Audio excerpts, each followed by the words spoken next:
Ekziston një mesazh me tekst që mund të aktivizojë më shumë dopamin në trurin e një burri sesa një njoftim në Instagram, sesa një like në fotografinë e tij, madje më shumë edhe se një kompliment për pamjen e tij. Dhe shumica e grave nuk e dërgojnë kurrë. Në fakt, ekzistojnë 4 lloje specifike mesazhesh që krijojnë një reagim aq të fortë neurologjik në trurin mashkullor, saqë mund ta ndryshojnë plotësisht dinamiken e një marrëdhënieje. Por ja ku qëndron ironia. Nuk janë mesazhet që mendon, as ato që filmat romantik të kanë mësuar, as ato që sheh në rrjetet sociale. Janë pikërisht e kundërta. E di cili është problemi? Prej dekadash kemi interpretuar gabim mënyrën se si funksionon lidhja emocionale në trurin e burrit. Dhe kjo nuk është opinion, është neurobiologji e pastër. Është ndryshimi mes mënyrës si na e ka shitur Hollywoodi dashurinë dhe mënyrës se si sistemi yt limbik e përpunon realisht intimitetin. Sot do të zbulosh diçka që ndoshta do të trazoj, sepse shkenca thotë se lloji i komunikimit që e tërheq një burr emocionalisht më së shumti nuk ka të bëjë as pak me joshjen tradicionale. Ka të bëjë me diçka shumë më primitive, diçka që aktivizohet njëkohësisht në amigdala dhe në korteksin prefrontal, dhe kur kjo ndodh, gjithçka ndryshon. Më lejo të bëj një pyetje. A i ke dërguar ndonjëherë mesazh duke shpresuar një përgjigje të shpejtë, emocionale, të përfshirë dhe ke marrë vetëm një haha ose një emoji? A i e pyetur pse ndonjëherë duket sikur fjalët e tua godasin një mur të padukshëm? E po, nuk është faji yt, është sepse po flet në një gjuhë që truri i tij nuk është i programuar ta përpunojë në mënyrën që ti pret. Ajo çfarë do të ndaj me ty në minutat e ardhshme mbështetet nga kërkime në neuroshkencën afektive, psikologjinë evolucionare dhe studime të rezonancës magnetike funksionale mbi mënyrën si reagojnë trut mashkullore ndaj formave të ndryshme të komunikimit verbal dhe emocional. Dhe po të paralajmëroj, kjo mund të vërë në pikpyetje gjithçka që besoje se dije rreth krijimit të lidhjes, sepse këto 4 mesazhe nuk krijojnë vetëm tërheqje, krijojnë diçka më të thellë. Ato krijojnë atë që në psikologji e quajmë lidhje të sigurt, validim të identitetit dhe aktivizim të sistemit të shpërblimit. Me fjalë të tjera, ato e bëjnë praninë tënde një nevojë neurologjike. Je gati të zbulosh cilat janë? Sepse sa po ti dish, nuk do të mund të komunikosh më kurrë në të njëjtën mënyrë. Përpara se të tregoj cilat janë këto 4 mesazhe, duhet të kuptosh diçka themelore rreth mënyrës si funksionon truri mashkullor në kontekstin e komunikimit emocional. Dhe ja ku vjen e vërteta e parë e pakëndshme. Truri i një burri mesatar e përpunon gjuhën emocionale në mënyrë radikalisht të ndryshme nga truri i një gruaje.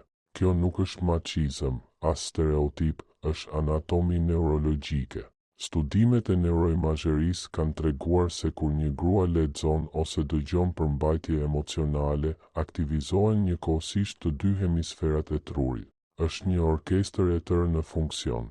Hemisfera e djathtë përpunon emocionin, e majta analizon fjalët, insula anteriore ndjen empati, korteksi cingular lidhet me përvojën. Është një festival neurologjik.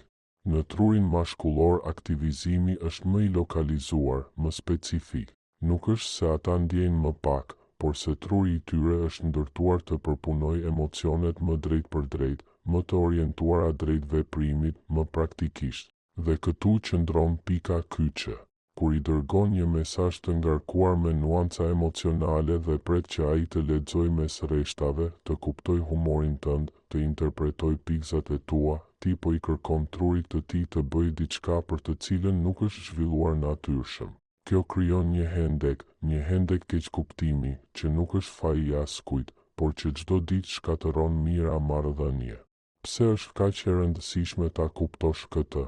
Sepse gjatë 10 viteve të fundit kemi përjetuar një revolucion në mënyrën si komunikojmë. 70% e komunikimit në marrëdhëniet moderne zhvillohet përmes mesazheve me tekst. Nuk është më diçka dytësore, është kanali kryesor. Dhe ja ku është drama.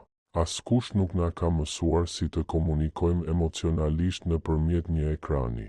Askush nuk na ka shpjeguar se një mesazhi me tekst i mungojnë 93% e elementeve të komunikimit jo verbal. Pa intonacion, pa gjuhë trupi, pa feromone, pa kontakt me sy, mbeten vetëm fjalë të ftohta në një ekran. Truri i di si të shkruaj atë që ndjen, por truri i tij nuk di gjithmonë si ta deshifrojë se si e ndjen. Ndërkohë, rrjetet sociale dhe filmat romantik na kanë shitur një narrativ krejtësisht të shtrembëruar se çfarë e tërheq vërtet një burr. Të thonë, i misterioze, lëre të vuaj, luaj lojra, përdor emoj strategjik, mos ju përgjigj shpejt që të dukesh e zënë dhe interesante. Dhe e di çfarë prodhon gjithë kjo në trurin mashkullor? Asgjë, absolutisht asgjë, ose edhe më keq, konfuzion, ankth dhe në fund shkëputje. Sepse truri mashkullor nga një perspektivë evolucionare është i programuar të kërkojë qartësi në komunikim, jo paqartësi, jo lojra, qartësi. Ky është mënyra e tij për të ulur pasigurinë dhe për të ndjerë i sigurt në një marrëdhënie. Dhe kur kjo qartësi nuk vjen, korteksi prefrontal hyn në modalitet alarmi, sistemi nervor stresohet dhe lidhja emocionale çaktivizohet. Por tani vjen pjesa interesante.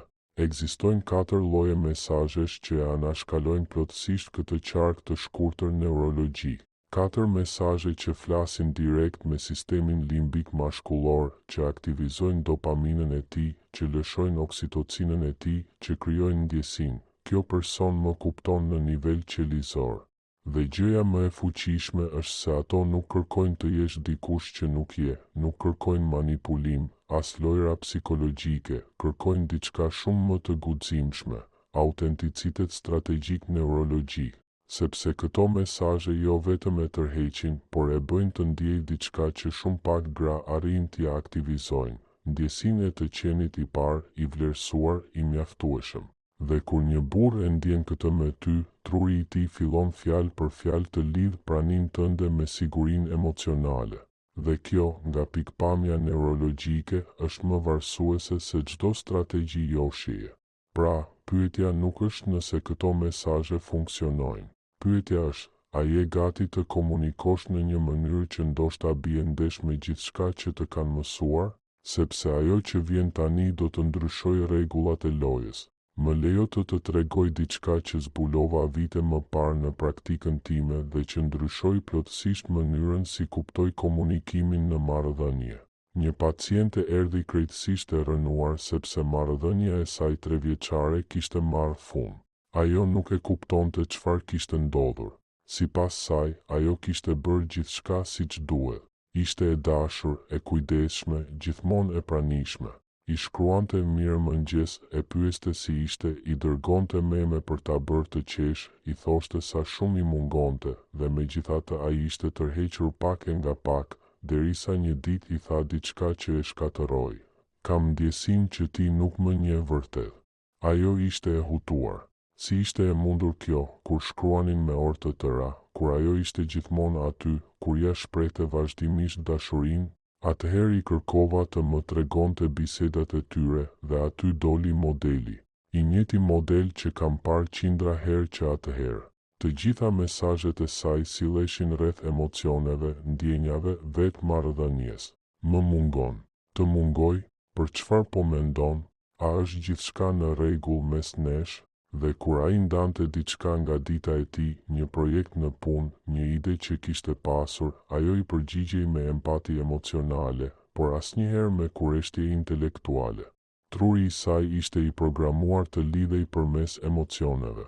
Truri i tij ishte i programuar të lidhej përmes veprimit, qëllimit, identitetit. Dhe këtu qëndron konflikti thelbësor që askush nuk ta tregon. Në trurin mashkullor, lidhja e thellë emocionale nuk ndërtohet kryesisht përmes fjalëve rreth emocioneve.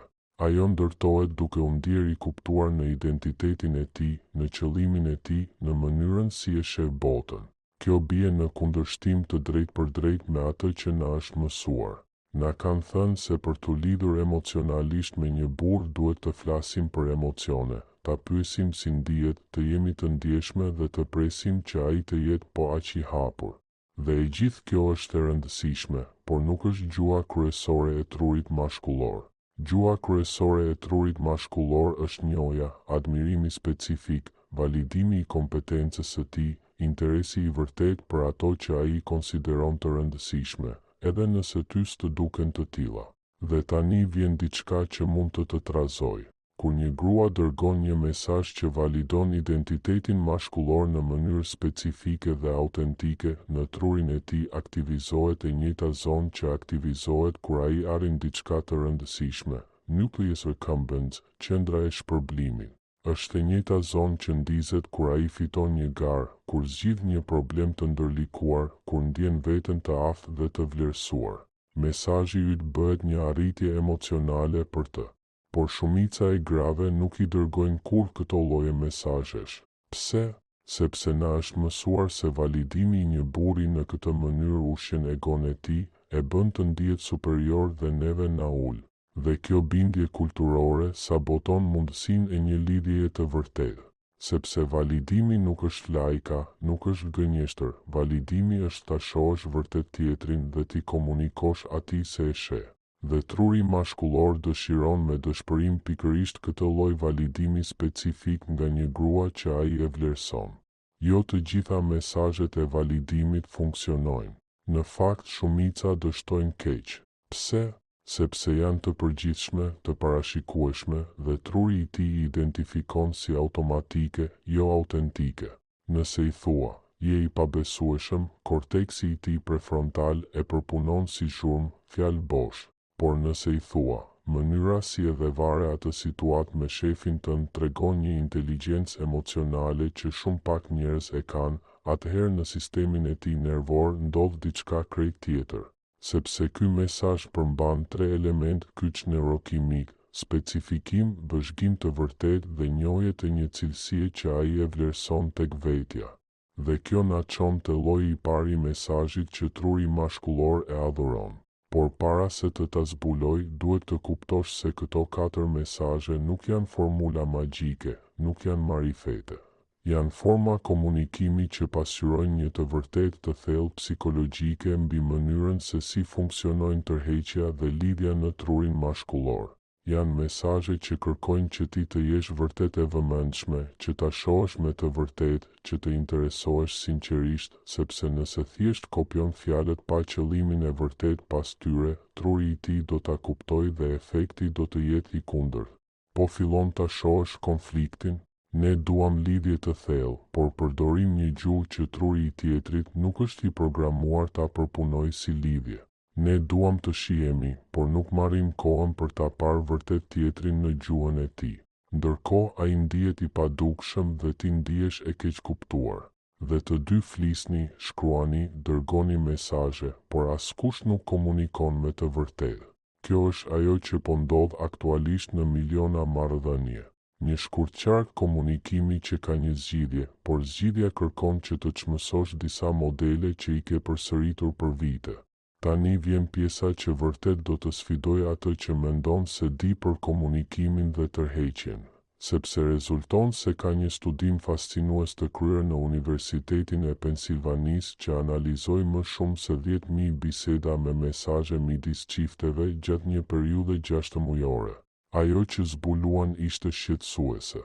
Çiftet që raportonin kënaqësi më të lartë në marrëdhënie nuk ishin ata që dërgonin më shumë mesazhe dashurie, as ata që përdornin më shumë emoji zemrash, as ata që shkruanin paragraf të gjatë për ndjenjat e tyre. Ishin çiftet ku njëri prej tyre, zakonisht gruaja, dërgonte mesazhe që studiuesit i kataloguan si validim i agjencisë. Çfarë do të thotë kjo? Mesazhe që njihnin aftësinë e tjetrit për të vepruar, për të vendosur, për të patur ndikim në botë. Mesazhe që në mënyrë të nënkuptuar thoshin, të shoh si dik të fortë, të aftë, kompetent. Dhe ja ku vjen kthesa e papritur. Këto mesazhe krijonin më shumë intimitet emocional se sa mesazhet haptazi emocionale. Më shumë intimitet, më shumë lidhje, më shumë dëshirë. Truri yt ndoshta po reziston përballë kësaj informacioni, sepse bie ndesh me gjithçka që të kanë mësuar komeditë romantike, me atë që të thonë shoqet, madje edhe me atë që sugjerojnë shumë libra vetëndihmues. Por neuroshkenca nuk gënjen, skanimet e trurit nuk gënjejnë. dhe ajo që tregojnë është se kur një burr merr një mesazh që vërteton kompetencën e tij, aftësinë e tij për të zgjidhur probleme, mënyrën unike si i sheh gjërat, aktivizohet një koktejl neurokimik që përfshin dopamin, oksitocin dhe testosteron. Është 3 fisha e lidhjes mashkullore. Dopamina i thotë, kjo ndjehet mirë, dua më shumë. Oksitocina i thotë, kjo person është e sigurt, mund të lidhem. Testosteroni i thotë, maskuliniteti im vlerësohet. Kur këto 3 substanca aktivizohen njëkohësisht, prania jote gdhendet në sistemin e tij limbik si diçka thelbësore. Por ja diçka që askush nuk ta thotë. Ky lloj validimi nuk mund të jetë i rrem, nuk mund të jetë strategjik në kuptimin manipulues, sepse truri mashkullor ka detektor jashtëzakonisht të ndjeshëm të autenticitetit. Vite evolucion e kanë trajnuar për të dalluar kush e vlerëson vërtet dhe kush thjesht do diçka prej tij. Nëse dërgon një mesazh validimi që nuk e ndjen, që nuk e ke vëzhguar vërtet, që e përdor si teknik, amigdala e tij do ta zbulojë. Ndoshta jo në mënyrë të vetëdijshme, por ai do ta ndiejë dhe në vend që të krijosh lidhje, do të krijosh mosbesim. Pra, cili është lloji i parë i mesazhit që truri i tij adhuron? Është mesazhi i njohjes specifike. Jo, je i mirë në atë që bën. Kjo është e përgjithshme. Është mënyra si e shpjegove atë koncept më herët ishte brillante. E bëre aq të qartë sa edhe unë, që nuk di asgjë për temën, e kuptova për mrekulli. E sheh ndryshimin, specifike, e vëzhguar, reale. Por tani vjen diçka edhe më e thellë, diçka që do të bëjë të vësh në pikë pyetje shumë gjëra. Rezulton se ka një lloj të dytë mesazhi që truri mashkullor e gjen të parezistueshëm dhe është edhe më kundërintuitiv. Është mesazhi i autonomisë së respektuar. Më lër ta shpjegoj sepse është thelbësor. Një nga frikërat më të mëdha të pavetëdijshme të trurit mashkullor në një marrëdhënie është humbja e autonomisë. Është një frikë primitive e rrënjosur në psikologjinë evolucionare. Sistemi i tij nervor është i programuar të mbetet i pavarur ndërsa kërkon lidhje. Kjo krijon tension të vazhdueshëm të brendshëm dhe shumica e grave e aktivizojnë pa e kuptuar vazhdimisht këtë frikë. Si, me mesazhe që, edhe pse vijnë nga dashuria, tingëllojnë si kontroll. Ku je? Pse nuk më shkruajte? Kur do të shihemi, duhet të flas me ty. Truri i tij interpreton këto mesazhe si kërkesa dhe kur truri mashkullor percepton kërkesa, aktivizohet sistemi i stresit. Kortizoli rritet, lidhja emocionale ulet dhe ai fillon ta lidh emrin tënd në ekran me ankth, jo me gëzim. Por kur dërgon një mesazh që respekton autonominë e tij ndërsa ruan lidhjen, ndodh diçka magjike. E di që je i zënë me projektin tënd. Doja vetëm të dije që po mendoj për ty. Më shkruaj kur të mundesh. Ose edhe më mirë, e pash këtë dhe më erdhe në mendje, por pa asnjë presion të më përgjigjesh, e di që ke shumë gjëra në kokë. Çfarë ndodh në trurin e tij? I jep hapësirë dhe lidhje në të njëjtën kohë. E liron tensionin. Aktivizohet sistemi nervor parasimpatik, ai ndihet i sigurt dhe kur ndihet i sigurt, aftësia e tij për lidhje emocionale zgjerohet. Ky është mesazhi i dytë që truri i tij e adhuron, ai që thotë, të vlerësoj, por nuk kam nevojë për ty me dëshpërim, sepse truri mashkullor është i programuar të ndjek, jo të ndiqet. Dhe kur ai ndjen liri, paradoksalisht zgjedh të afrohet më shumë. Por prit, sepse tani vjen lloji i tretë i mesazhit dhe ky është ai që dërgohet nga më pak gra. Është mesazhi i cenueshmërisë autentike pa agjendë. Cenueshmëria është fuqi, por jo çdo lloj cenueshmërie. Cenueshmëria manipulues që përpiqet të provokojë faj ose nevojën për të shpëtuar, aktivizon sistemin e alarmit të burrit. Ai e ndjen, e percepton si një kurth emocional dhe mbyllet. Por cenueshmëria e vërtet, që e ndan thjesht pa kërkuar asgjë në këmbim, krijon diçka krejtësisht tjetër. Sot pata një ditë të vështirë, por tani jam më mirë. Doja vetëm ta ndaja me ty sepse më intereson çfarë mendon. E sheh ndryshimin, e cenueshme, por e zgjidhur, e hapur, por jo e varur. Kjo aktivizon tek ai dëshirën për të mbrojtur, për të qenë prezent, për të qenë i rëndësishëm në jetën tënde, por pa presion, pa barën e të qenit ai që duhet të rregulloj. Truri i tij e përpunon këtë si: ajo më beson mjaftueshëm sa të jetë e sinqertë, por nuk ka nevojë për mua për të funksionuar. Dhe kjo është neurologjikisht afrodisiak emocional i pastër. Dhe tani mbërrim te pika ku gjithçka merr kuptim, ku pjesa e fundit e puzzle-it vendoset në mënyrë që ndoshta nuk e prisje, sepse ekziston një lloj i katërt mesazhi, më i fuqishëm nga të gjithë, që mund të ndryshojë plotësisht dinamikën e një marrëdhënieje, dhe është ai që dërgohet më rrallë.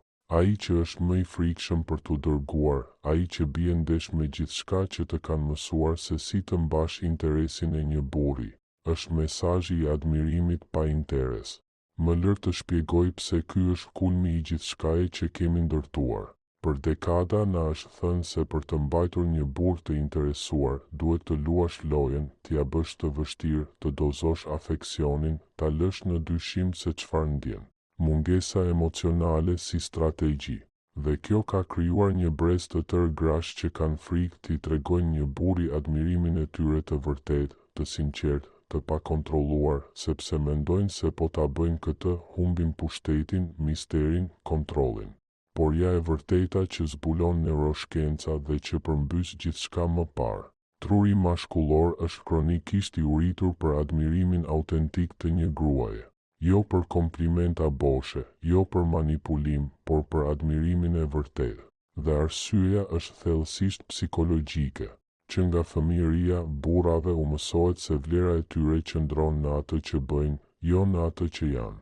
Ata trajnohen të masin vlerën e tyre përmes arritjeve, rezultateve, ndikimit, por rrallë u mësohet se ata meritojnë të jenë të dashur vetëm sepse ekzistojnë.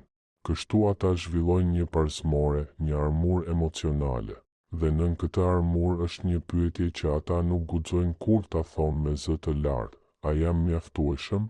Kur një grua që ai e vlerëson i dërgon një mesazh që u përgjigjet kësaj pyetjeje, që i thot pa asnjë paqartësi: të admiroj dhe nuk kam frikë ta dish këtë, diçka brenda ti thyet. Në kuptimin e mirë, ato mbrojtje bien, armura zbutet, dhe për herë të parë pas shumë kohësh ai lejon veten të shihet. E di çfarë më pëlqen më shumë tek ti? Që kur flet për diçka që të pasionon, sytë të ndriçojnë në një mënyrë që i bën të gjitha gjërat e tjera të parëndësishme. Është e mrekullueshme. Çfarë e bën këtë mesazh kaq jashtëzakonisht efektiv? Së pari, është specifik.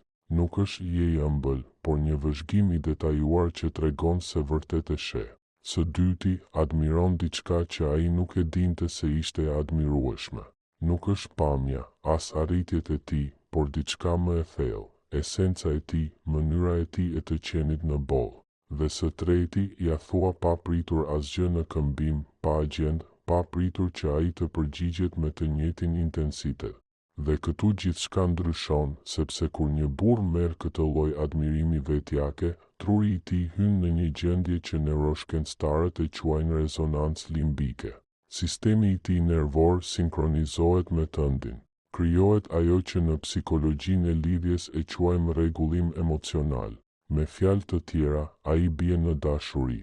Jo në mënyrën sipërfaqësore, por në atë të thellën që krijon lidhje që zgjasin.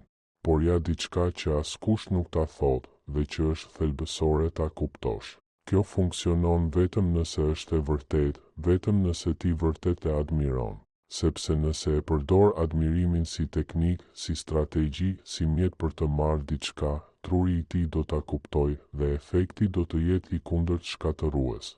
Ai do të ndihet i manipuluar, i përdorur dhe muret që ka ndërtuar do të bëhen dy fish më të trasha.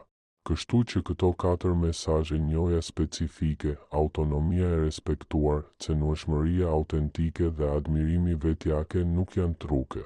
Janë forma komunikimi që funksionojnë vetëm nëse vijnë nga një vend i vërtet, nëse ti me të vërtet e sheh këtë person, nëse e vlerëson vërtet, nëse ai është me të vërtet i rëndësishëm për ty. Dhe kjo na çon te e vërteta më e pakëndshme nga të gjitha, ajo që ndoshta nuk doje ta dëgjoje. Arsyeja pse shumë marrëdhënie dështojnë nuk është se nuk dim çfarë mesazhesh të dërgojmë, por se nuk jemi me personin e duhur. Sepse nëse duhet të shtirësh admirimin, të detyrosh njohjen, të prodhosh këto ndjenja artificialisht, atëherë problemi nuk është komunikimi, problemi është përputhshmëria.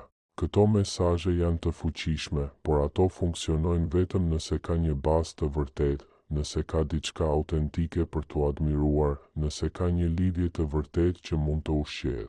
Dhe nëse nuk ka, asnjë mesazh në botë nuk mund ta krijojë atë.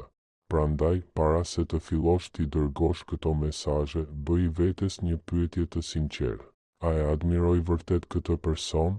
A shoh vërtet tek ai cilësi që i vlerësoj, apo po përpiqem të detyroj një lidhje që thjesht nuk ekziston? Sepse komunikimi efektiv mund ta forcojë një marrëdhënie të mirë, por nuk mund ta shpëtojë një marrëdhënie të rreme. Dhe kjo është e vërteta që askush nuk do të ta thotë, por që ti duhet ta dëgjosh. Pra, çfarë do të thotë gjithë kjo në terma praktik? Si përkthehet kjo informacion neurologjik në jetën tënde të vërtetë, në bisedat e tua të përditshme, në këtë marrëdhënie që po ndërton ose po përpiqesh të shpëtosh? Së pari duhet të pranosh diçka thelbësore. Komunikimi efektiv nuk ka të bëjë me thënien e gjës së duhur, por me të qenit me personin e duhur dhe pastaj me komunikimin në një mënyrë që truri i tij mund të pranojë atë që ti vërtet dëshiron të transmetosh.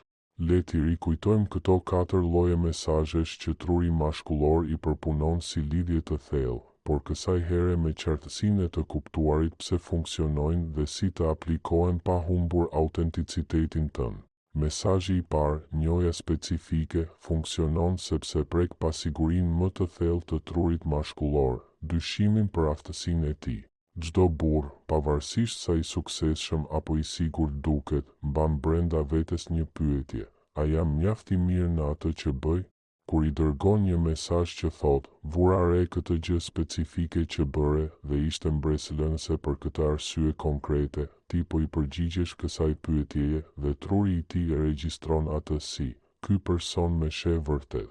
Jo si koncept, jo si mik i përgjithshëm, jo si një burr tjetër, por mua. Si duket kjo në praktik? Nuk dërgon prezantimi yt ishte i mirë. Dërgon mënyra se si e trajtove atë pyetjen e vështirë në fund të prezantimit, pa u bërë mbrojtës dhe duke e kthyer kundërshtimin në mundësi për të thelluar argumentin tënd ishte mjeshtërore. Dallimi nuk qëndron në gjatësinë e mesazhit, por në specifikën e tij, në provën që ti ke qenë me të vërtetë e vëmendshme. Mesazhi i dytë, autonomia e respektuar, funksionon sepse çaktivizon frikën e tij nga angazhimi emocional. Kjo frikë nuk është pa pjekuri, është biologji. Truri i tij është i programuar të friksohet nga humbja e pavarësisë, sepse në aspektin evolucionar një burr që humbiste autonominë humbiste aftësinë e mbijetesës. Kur i dërgon mesazhe që në mënyrë të nënkuptuar thonë, hapësira jote është e shenjtë për mua, sistemi i tij nervor çlodhet. Ai nuk të percepton më si kërcënim ndaj lirisë së tij, por si diktë të sigurt. Dhe kur ndihet i sigurt, paradoksalisht ai zgjedh të afrohet më shumë. Në praktik kjo do të thotë të zëvendësosh, pse nuk më u përgjigje? Me e imagjinoj që pas ke pasur një ditë të vështirë. Jam këtu kur të kesh një moment. E sheh si mesazhi i dytë komunikon interes pa presion, si e respekton realitetin e tij pa sakrifikuar praninë tënde. Kjo është ajo që truri i tij e interpreton si pjekuri emocionale. Dhe pjekuria emocionale është neurologjikisht më tërheqëse se nevoja. Mesazhi i tretë, cenueshmëria autentike pa qëllim të fshehtë, funksionon sepse thyen modelin që truri i tij pret. Ai pret që kur shfaqesh e cenueshme, kjo të vijë me kosto, me kërkesë, me pritjen që ai të rregullojë, të shpëtojë ose të mbajë barrën tënde emocionale. Por kur cenueshmëria jote vjen pa këtë barë të nënkuptuar, kur ndan diçka të vërtet pa qenë nevoja që ai të bëjë diçka, truri i tij e përpunon atë si dhuratë, si besim të pastër. Dhe besimi krijon intimitet në një mënyrë që asgjë tjetër nuk mund ta bëjë.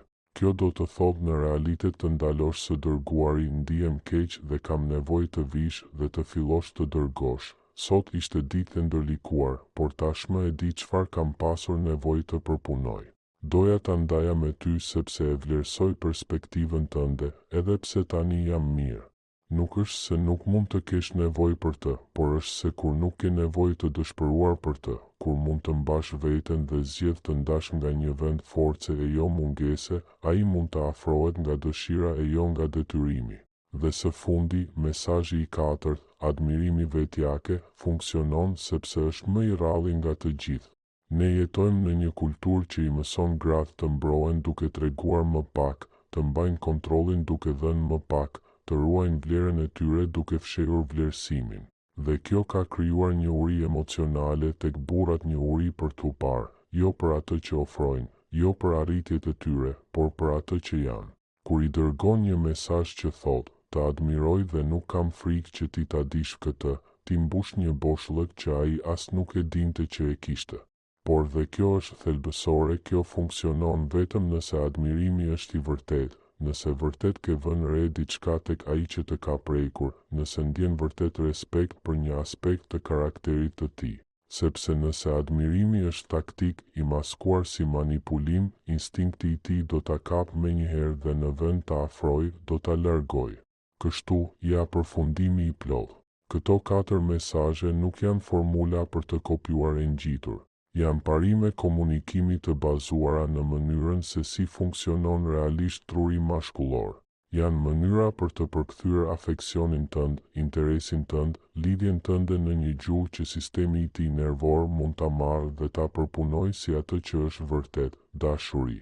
Sepse në fund të fundit gjithçka ka të bëjë me dashurinë në një mënyrë që tjetri mund ta ndiejë, jo në mënyrën që ti mendon se duhet të ndihet, jo në mënyrën që filmat e paraqesin, por në mënyrën që neurobiologjia e tij e regjistron si siguri, si vlerë, si shtëpi.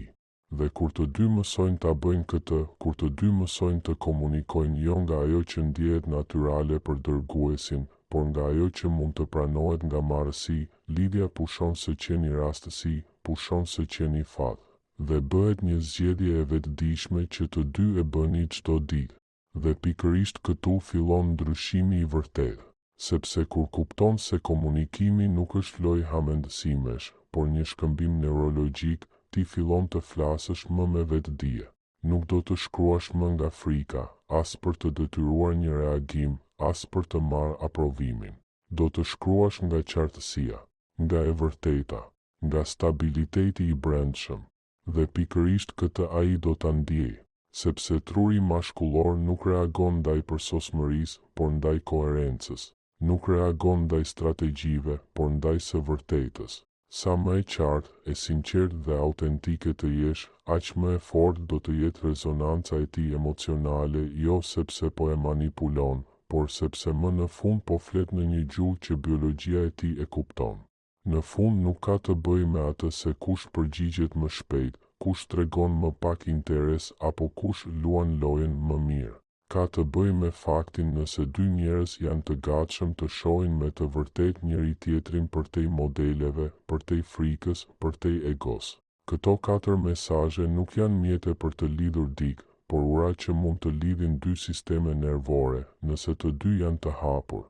Dhe kur fillon të komunikosh kështu me vetëdije, qartësi, respekt dhe autenticitet, nuk ndryshon vetëm marrëdhënia juaj, ndryshon edhe vetja jote, sepse lidhja e vërtet nuk fillon me mesazhin që dërgon, por me qëllimin nga i cili ai lind.